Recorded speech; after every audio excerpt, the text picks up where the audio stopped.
What is up, y'all? So today we're going to have a conversation about why film.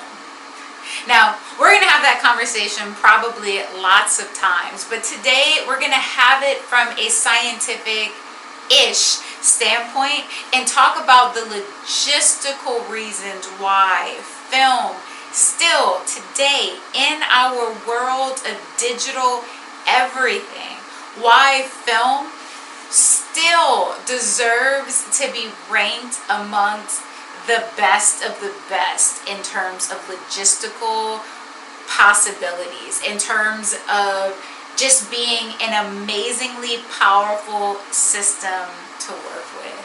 That's our goal. We're not going to waste another second. Let's get to it.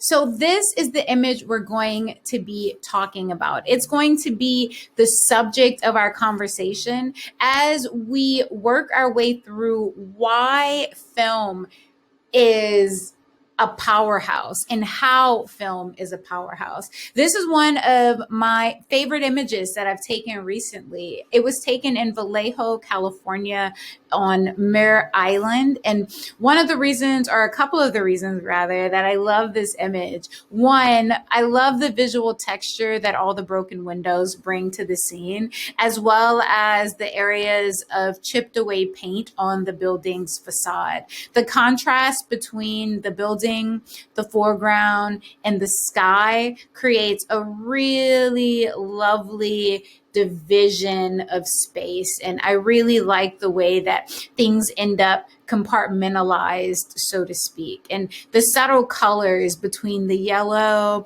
and the orangish, reddish, dead grass in the foreground.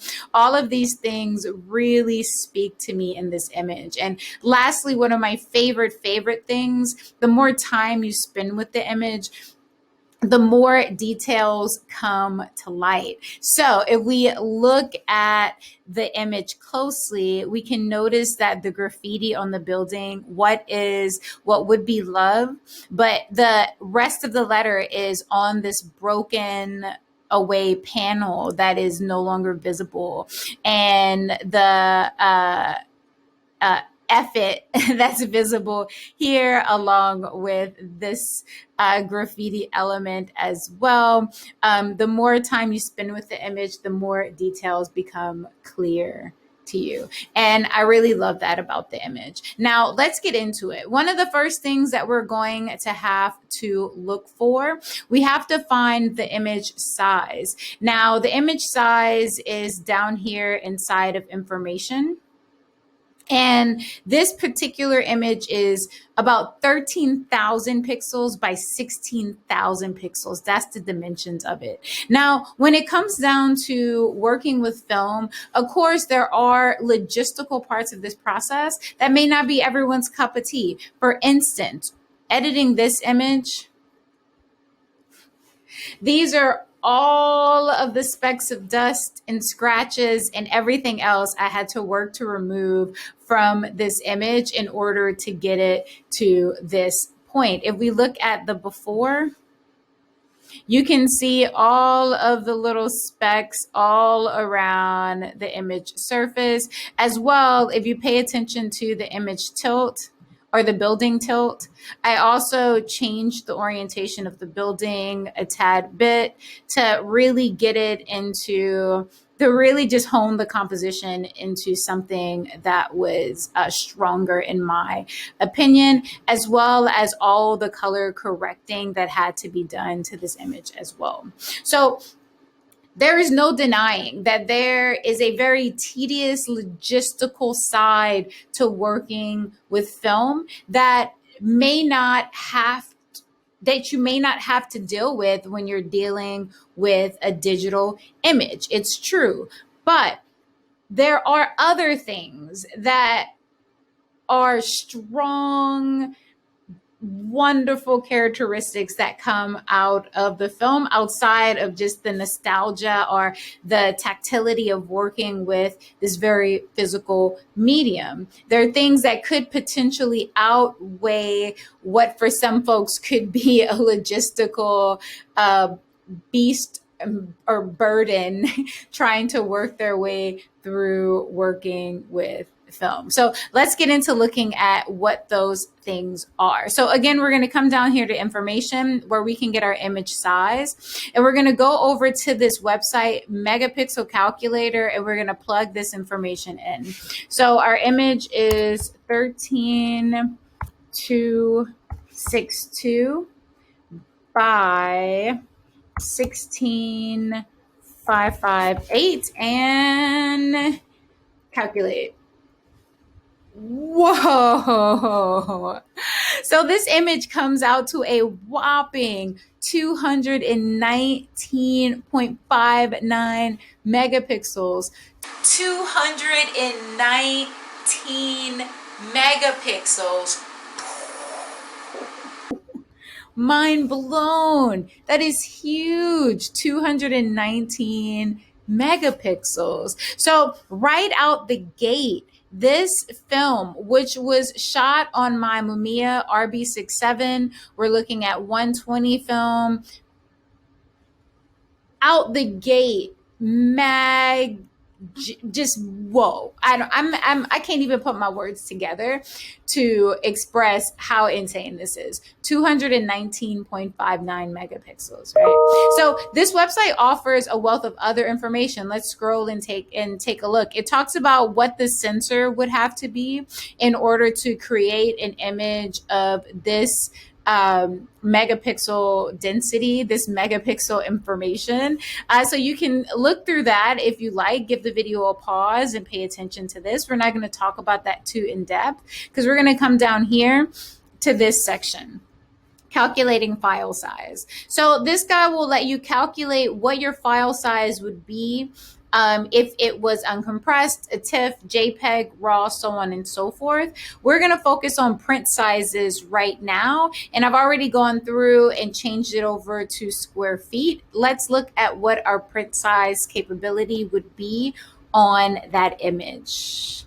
So if we printed it at 300 DPI on an inkjet printer, we are looking at, an image that could be printed at perfect image quality, 44.2 inches by 55.2 inches. So we're looking at an image that's almost 4 feet by 5 feet that we could print from this particular file that I created here. That's crazy. All right. So if we were printing it, say, in other dimensions, like say we wanted to print it at a 10 DPI billboard size, then we're looking at 110.5 feet by 138 feet. That's insane. Now, wouldn't necessarily print it at that size, at that DPI, because, image quality would probably suffer severely.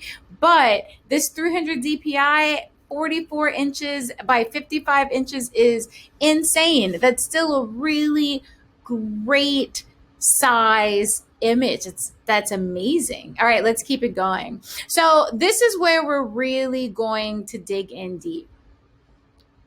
This website allows you to compare what you were able to input file size wise, to most, if not all, of the high-end digital cameras currently on the market. So this is where we are at our 219 megapixels. Notice that none of these cameras can even touch what this film was able to do. This is the reason why film still deserves to be a contender among the best of the best. It's insane. None of these guys are able to even touch what this film was able to produce. Let's go ahead and look up one of these cameras and see. Let's see.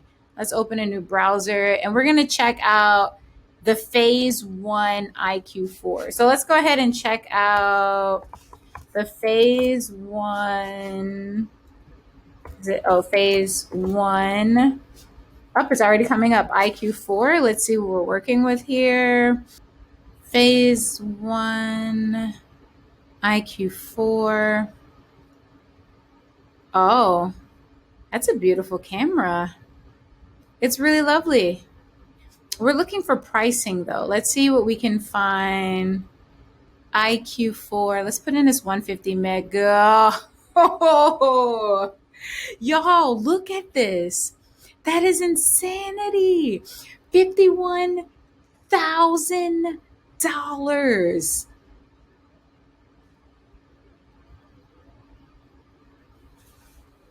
$51,000 for a camera that cannot touch my like $9 roll of film. You can't beat that, y'all. You cannot beat that. You cannot beat that. That's insane right there. That's insane. Let's take a moment and check out. We're looking at 120 film right now. Let's see what 35 millimeter film can do. Let's go over here and select an image and we'll see what 35 millimeter film can do. This one, yeah, this one's a 35 millimeter shot. So I shot this one on my Nikon F3. I believe the film was Ektar 100. Don't quote me on that. This video isn't about the film stock in particular, just overall what film could be capable of. So let's go ahead. We have our sizing right here.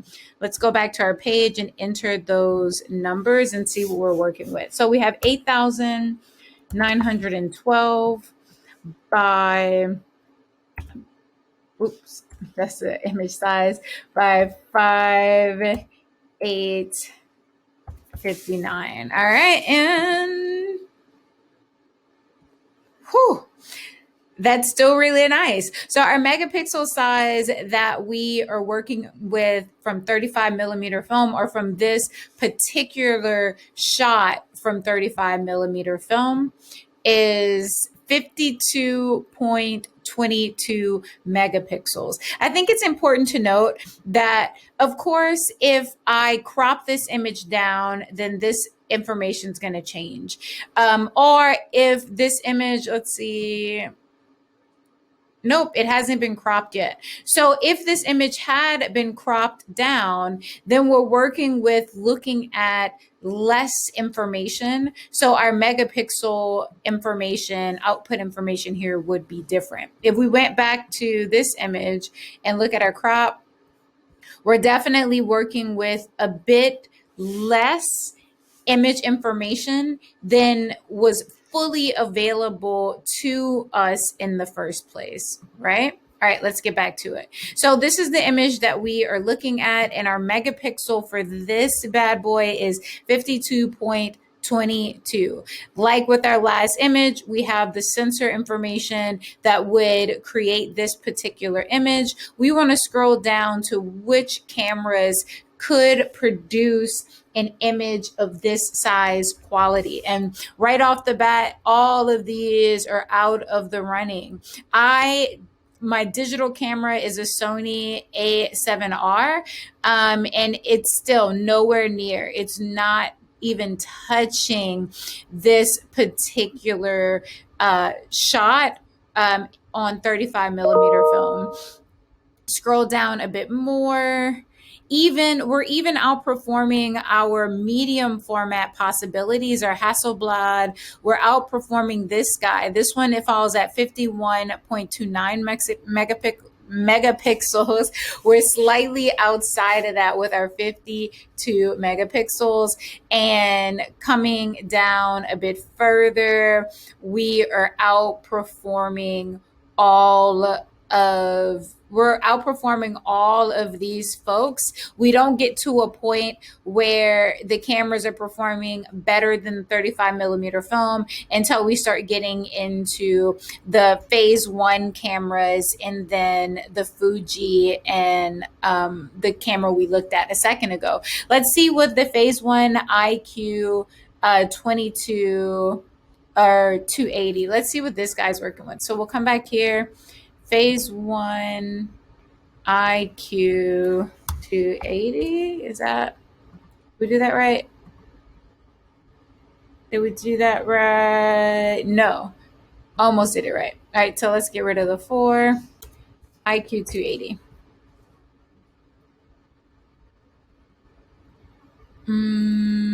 Oh, is this just the back? Oh, it's just the back. Okay, so that's just the digital back. So let's look at the IQ3 and see what we're working with. I apologize. So IQ3, is this also a digital back? So this doesn't say it's a digital back, but the results that are coming up in search seem to be, there's a whole lot of things that are happening here.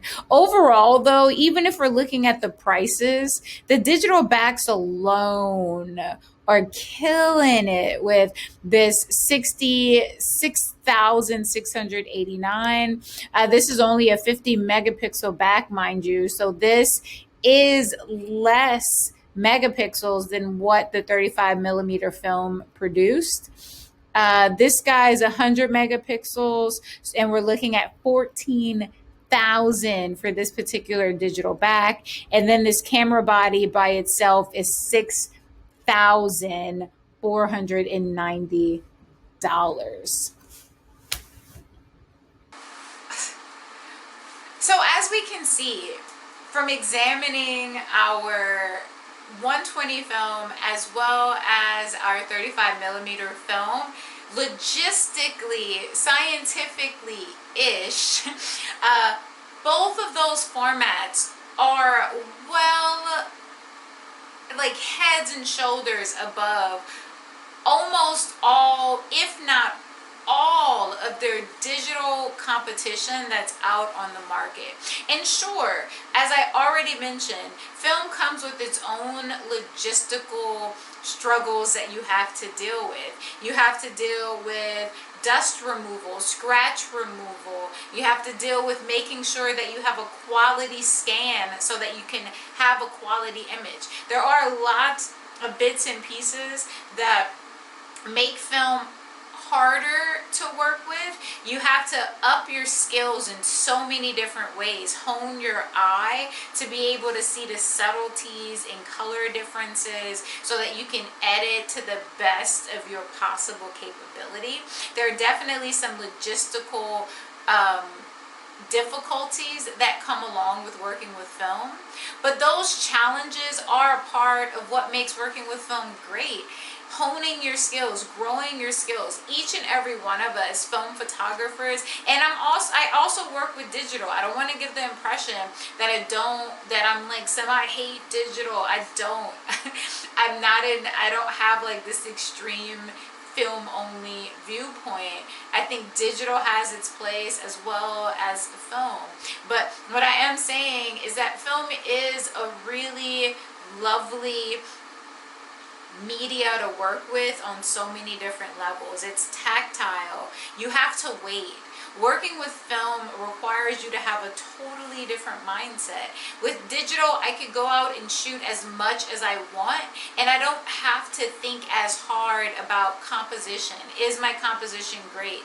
Did I do a good job? Because I can shoot off a whole bunch of shots and pray that there's something good in those sets of images. I don't shoot like that often, but I do shoot a lot more for one scene with digital than I ever would with film because it's limited. When I'm shooting with my Mamiya, I have 10 shots to that roll when I'm shooting a 6x7 back.